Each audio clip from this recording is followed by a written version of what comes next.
اور ایک مسئلہ شرعی اور یاد رکھ لیں، بات سامنے آ گئی، کبھی کسی نعت خواں کو پیسے دینے ہو تو نابالغ بچے کے ہاتھ کبھی نہ بھیجیں، یہ جائز ہی نہیں شرعن۔ پتہ ہے آپ کو مسئلے کا؟ نابالغ بچہ کوئی چیز کسی کو دے تو اس سے لینا جائز ہی نہیں، وہ خوشی سے بھی دے تب بھی لینا جائز نہیں، جب تک وہ بالغ نہیں تب تک وہ دے سکتا ہی نہیں۔ اس مسئلے کو ہمیشہ ذہن کے اندر رکھیں۔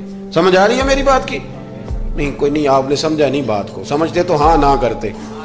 نابالغ بچے کو کبھی پیسے دے کے نہیں اٹھائیں، اس لیے کہ جائز نہیں اس کے ہاتھوں سے لینا، جائز نہیں۔ ورنہ مولانا دیدار علی شاہ صاحب رحمۃ اللہ علیہ اعلیٰ حضرت کے خلیفہ تھے، وہ کہتے مجھے کئی دفعہ میرے یاروں نے کہا تھا کہ اعلیٰ حضرت سے ملنے چلے، تو میں کہتا تھا میں خود سید ہوں، خود عالم ہوں، میں کیوں جاؤں کسی کے پاس۔ کہتا جس دن پہلے دن گیا نا تو ایک چھوٹا طالب علم کنویں پہ پانی نکال کے وضو کر رہا تھا، میں نے کنویں سے پانی میں نے سمجھا کہ ڈیوٹی، آپ کو پتا نا بڑی مصیبت ہوتی ہے طالب علموں کے حصے میں آئی ہوئی، سارے کام ان بیچاروں نے کرنے ہوتے ہیں، یعنی قدموں کے نیچے فرشتوں نے پارے بچھائے ہوتے ہیں اور کندھے کے اوپر کمیٹی والوں نے قربانی کی کھال رکھی ہوتی ہے، یہ طالب علموں کا عشر ہوتا ہے۔ تو وہ طالب علم بیچارہ پانی نکالا ہوا تھا، اس نے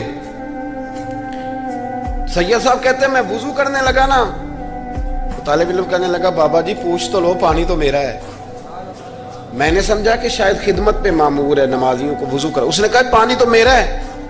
تو میں نے کہا چل بیٹے تو اجازت ہی دے دے میں وضو کر لوں، تو کہنے لگا آپ کو مسئلے کا پتہ ہونا چاہیے، میں نابالغ ہوں، اپنی مرضی سے بھی چیز کسی کو نہیں دے سکتا۔ سید صاحب کہتے ہیں میں نے اللہ اکبر کہا اور میں نے کہا دیدار علی شاہ تو بڑا عالم ہے، پر احمد رضا کے تو نابالغوں کا علم بھی تجھ سے زیادہ ہے، اس کرمد ہے اہل دول رضا، اور پڑے اس بلا میں میری بلا، میں تو گدا ہوں اپنے کریم کا، میرا دین پارا ہے نانے۔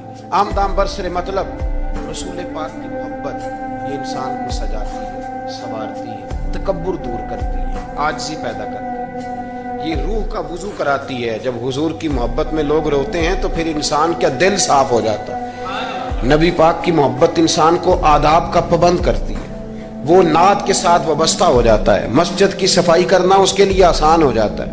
حضور سے محبت ہوتی ہے تو بہانے نہیں کرتا بندہ کہ اب میں رمضان سے نماز شروع کروں گا، حج کر کے آؤں گا تو نیک بنوں گا، داڑھی رکھوں گا تو لوگ کیا، پھر یہ بہانے ختم ہو جاتے ہیں، اس لیے کہ محبت عمل کرنا آسان کر دیتی ہے، محبت آسانی پیدا کرتی ہے۔ حضرت ابو بکر صدیق رضی اللہ تعالیٰ عنہ سے کسی نے پوچھا تھا